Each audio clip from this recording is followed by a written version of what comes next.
Dans une période de grande incertitude, les organisations, les individus ont une obligation de conduire un changement permanent, en interaction avec leur environnement, lui-même changeant et volatile. Se dégagent alors deux types de changements.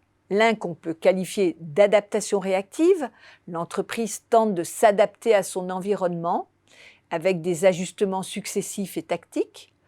L'autre est une conduite de changement proactive où l'entreprise est en position de pilotage et d'agir sur son environnement pour ne pas le subir. Bien évidemment, chaque entreprise connaît des situations hybrides ou des périodes d'alternance entre ces deux attitudes. Or, un changement grand ou petit n'est jamais simple. Si la résistance est une des facettes les plus visibles du maelstrom que peut constituer un changement dans les vies professionnelles, elle s'accompagne de multiples manifestations qui relèvent de ce qu'on nomme les risques psychosociaux. En effet, on peut observer en période de changement de nombreux symptômes silencieux d'une réelle souffrance des salariés. Ce sont du mal-être au travail, des signes de dépression, des somatisations physiques qui se traduisent par des absences pour maladie, parfois aussi par des comportements agressifs envers les autres ou contre soi-même sur le lieu de travail. Le suicide en étant le paroxysme. Car un changement, c'est l'abandon. Abandon des habitudes, des routines professionnelles, des zones de pouvoir, des façons de faire, des interlocuteurs. Le sentiment de devoir faire un deuil, d'oublier ce qu'on savait, ce qu'on faisait et même qui on était. Car le travail est constitutif de notre identité via le statut, via les interactions sociales et via le bagage de savoir, savoir-faire et savoir-être que l'on a su construire au cours des années. Et si la clé était le savoir désapprendre? En effet, une autre façon d'aborder le changement est de se centrer sur le savoir désapprendre aussi naturellement qu'on nous demande d'apprendre depuis notre plus jeune âge. Si l'idée d'acquérir toujours plus de savoir, de savoir-faire, de savoir-être fonde un accord commun, celle que nous passons aussi notre temps à désapprendre l'est beaucoup moins. L'idée du désapprendre ou du désapprentissage est pourtant riche de potentialités et stimulante pour avancer dans la compréhension de phénomènes complexes sur lesquels le management bute souvent. Avec le désapprentissage, on sort du paradigme stimulus-réponse.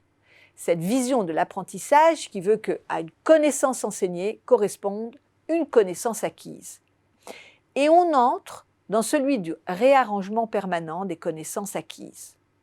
On n'oublie rien, on recycle, on réarrange. Sachant qu'on ne désapprend pas de la même façon et sur le même rythme, différents types de connaissances. Faire du vélo ne s'oublie pas, alors que des connaissances en mathématiques ou en histoire peuvent être complètement effacées très peu de temps après les avoir acquises. Savoir désapprendre est conditionné à la façon dont on a appris. Or, nous sommes dans une société qui privilégie le par cœur au questionnement. Du coup, beaucoup de personnes se fondent sur les croyances, des routines, sans se poser de questions. L'enjeu est d'apprendre à dire pourquoi et pas seulement comment. Il faut aussi noter qu'il est plus facile de désapprendre ce qu'on a appris que ce qu'on n'a pas appris. Le désapprentissage des stéréotypes, des représentations, est beaucoup plus complexe que celui des savoirs ou des connaissances explicites. Désapprendre n'est pas le contraire d'apprendre. Apprentissage et désapprentissage sont les deux faces d'un anneau de Mobius. Comprendre qu'il est aussi important d'apprendre à désapprendre permet de voir les changements que nous sommes amenés à connaître de façon à la fois plus réaliste et plus positive.